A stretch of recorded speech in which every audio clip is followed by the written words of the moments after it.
Hi friends, welcome to our channel. ఈరోజు topic ఏంటంటే పశ్చిమ వైపు ప్రవహించే నదుల గురించి తెలుసుకుందాం. ఇది ఎలా గుర్తుపెట్టుకోవాలంటే కోడ్ ద్వారా సమంత అని గుర్తుపెట్టుకోండి. ఓకేనా? హీరోయిన్ కాబట్టి అందరికీ గుర్తుంటుంది, పాన్ ఇండియా కాబట్టి. సమంత అనే పేరు గుర్తుపెట్టుకుంటే మనకి పశ్చిమ వైపు ప్రవహించే నదులు ఏంటో మనకి ఈజీగా గుర్తుంటాయి అనమాట.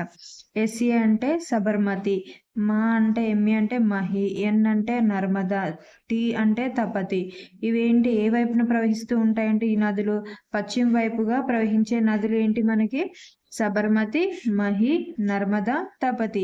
ఇది మనకు గుర్తుండాలంటే కోడ్ ఏం చెప్పుకున్నాము, సమంత అనే పేరు గుర్తుపెట్టుకుంటే మనకి ఈ యొక్క పశ్చిమ వైపు ప్రవహించే నదులు మనకి ఈజీగా గుర్తుండడం జరుగుతుంది. నెక్స్ట్ టాపిక్ వెళ్దాం.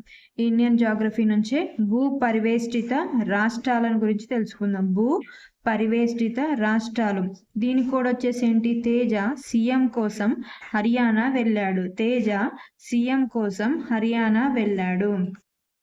తేజ అంటే మీకు బిగ్ బాస్లో గుర్తుండే టేస్టీ తేజ అని గుర్తుపెట్టుకుంటే ఇది ఈజీగా గుర్తుండేది. తేజ సీఎం కోసం హర్యానా వెళ్ళాడు. తే అంటే తెలంగాణ, జా అంటే జార్ఖండ్, సి అంటే ఛత్తీస్గఢ్, ఎం అంటే మధ్యప్రదేశ్. ఎక్కడికి వెళ్ళాడు? హర్యానా వెళ్ళాడు. హర్యానాకి హర్యానా. తే అంటే తెలంగాణ, జా అంటే జార్ఖండ్, సి అంటే ఛత్తీస్గఢ్, ఎం అంటే మధ్యప్రదేశ్, హర్యానా అంటే హర్యానా. ఇవి ఏమి అంట? భూ పరివేష్టిత రాష్ట్రాలు అనమాట. భూ పరివేష్టిత రాష్ట్రాలు ఏంటి మనకి? తెలంగాణ, జార్ఖండ్, ఛత్తీస్గఢ్, మధ్యప్రదేశ్, హర్యానా. ఇది గుర్తుండాలంటే మనకి వచ్చేసి కోడ్ ఏంటి?